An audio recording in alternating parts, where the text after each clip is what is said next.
Hola, Dani. Buenas tardes, Edu Castelao del Mundo. Quería preguntarte, tú has estado en un vestuario como el del Madrid. You've been in a dressing room like Real Madrid, and you are used to seeing, perceiving, smelling how a dressing room feels after such a huge game as tomorrow, Champions League finals, etc. So what do you see in the dressing room? What do you see in the Spanish dressing room on a day like today? Well, I have a great feeling. I can see all my teammates are really relaxed, with plenty of confidence in the session today, knowing how important the game is tomorrow. We are facing a fantastic opponent. We know we have to play a great game if we want to beat them. But I can see a confident team, an energetic team, and a team that is full of enthusiasm. Here in Germany, we've been talking about how many years have passed in which Germany hasn't been able to beat Spain in a big tournament. I would like to know your opinion. Is that sort of out of chance? Can you find any particular explanation for which Germany has been struggling to beat Spain? Well, I don't know. There is an explanation or a very clear nuance of why they haven't been able to beat us. We're talking about very equal games. Two countries with great squads are going to face. And in the last few years, maybe they haven't been able to beat us. But in previous times, I'm sure Germany has been able to beat Spain before, right? So it's 50-50 games in which details will make all the difference. Deutschland. Guten Abend. Die spanische Mannschaft und die spanischen Spieler sind sehr selbstbewusst. The Spanish team and the Spanish players are very confident. Zelu, who said sending Toni Kroos to retirement. Pedri, who talked about Rüdiger. What's behind this? Do you want to make Germany nervous or scared?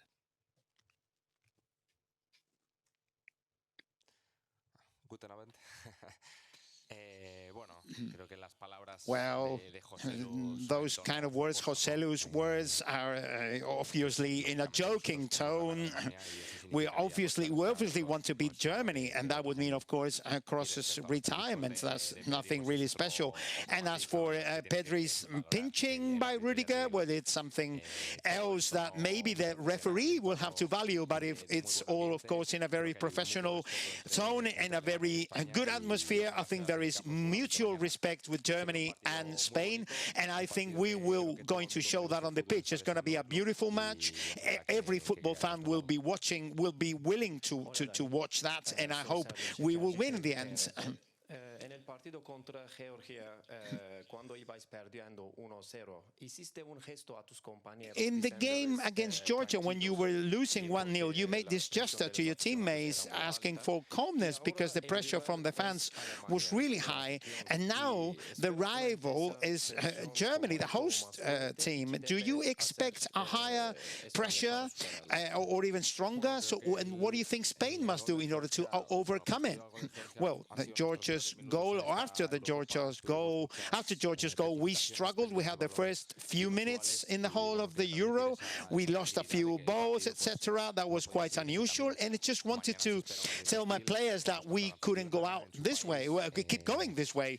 Tomorrow we're playing the host country, the host nation, of course, and we are going to see a very kind of hot atmosphere, but we will try to get our job done. We will feel the support of all the Spanish fans that come to the field, and of course we will give our most for them and for the ones watching from their homes. I wanted to ask you, how much is mentality or mindset important in a game like this? I'm sure you're going to suffer at some point or struggle at some point. Can you see how much mentality is important? Well, in games like this, you need to be able to suffer when your opponents are playing better or are near a better moment, and you need to be able to keep the game in control when you are in a better moment. So we need to capitalize on our chances and concede as little chances as possible against us. Up until now, you have generated excitement, motivation, and praise from everybody. Do you think this team is ready to lose? Do they know how to lose? Yes, of course. We face every game with our feet on the ground in a very humble way, but what we don't know how to do is not to give our all on the pitch. That is not negotiable for us. We're going to give it all on the pitch, give it all for the shirts, for the Spain shirts. You know, it's not only about the only kind of success is not only when you win. Sometimes in your club, do you try to encourage your teammates as you do with Real Madrid? Would you take that role as you like you do with Real Madrid and say a few words to them before jumping on the pitch? Well, if I have to, I will do it. Same as Rodri, Alvaro, Joselu, Nacho, maybe the most experienced players, the players that are a bit more used to playing this sort of matches, will try and convey that sort of confidence, and so that our teammates feel a bit better. And of course, we will try to motivate our teammates even more, if possible. In the last few hours, we have heard some statement from Jens Lehmann saying that Spain was an inexperienced youth team. I don't know if you have talked about it in the dressing room, if you know, or if you want to have... No, well, we don't really take anybody's words as a reference. I think Toni Kroos, in this case, he defined it perfectly, you know.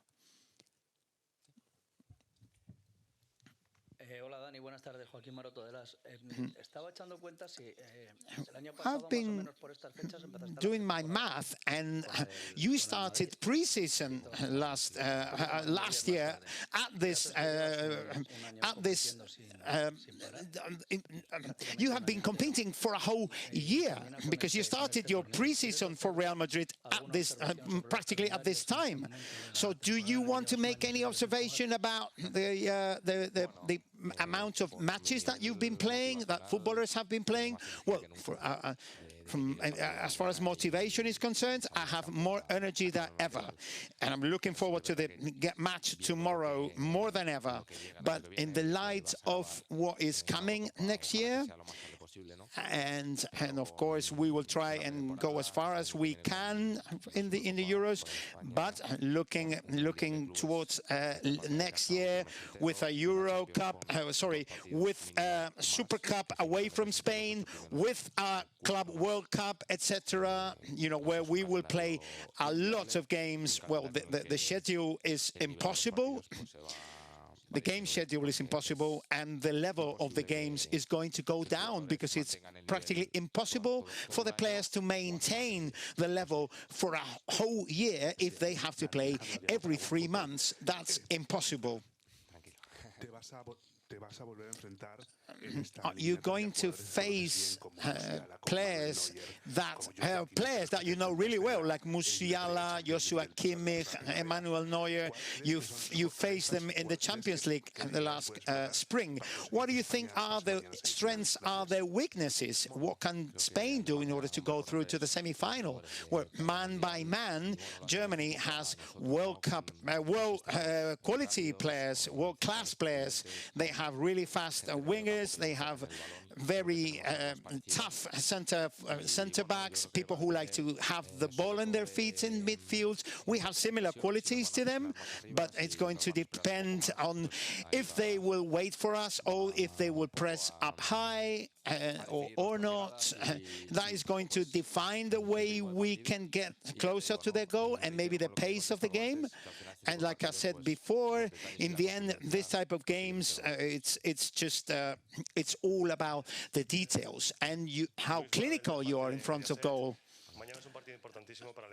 Tomorrow it's a huge game for Germany and for Spain, and especially for Toni Kroos. I would like to know that as a teammate, you have spoken, or if you have exchanged messages, and if you like to send him a message. Well, I haven't spoken to him yet. I hope I will see him tomorrow before and after the game.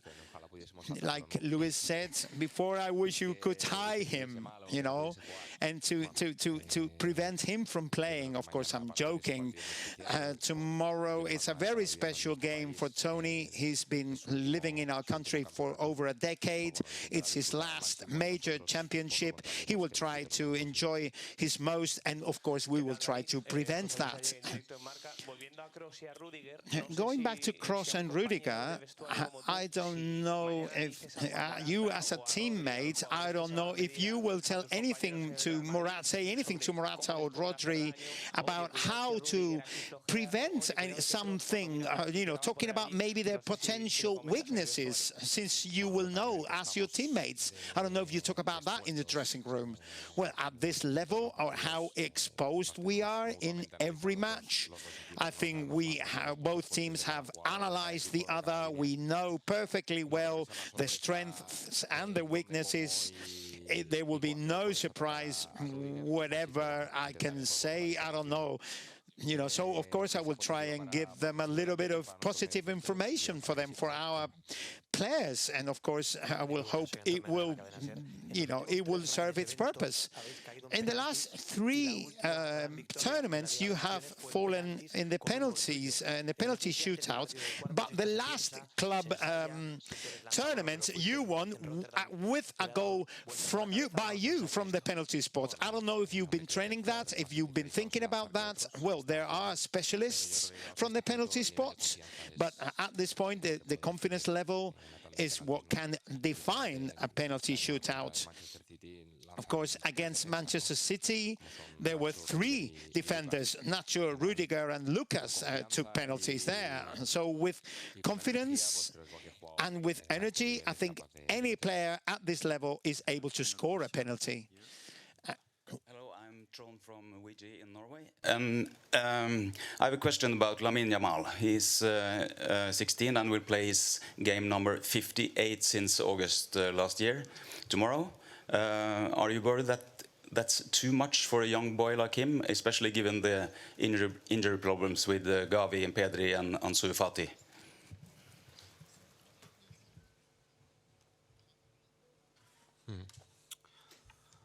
Bueno, Well, yo creo que la pregunta no va a I think that the question is not aimed at Lamine Yamal only. It would be about every international footballer who plays for a club with three different competitions. I think UEFA and FIFA and the different country associations, I think they should reconsider that and think that a player cannot play about 60 games a year. So that will be it. Have a good evening.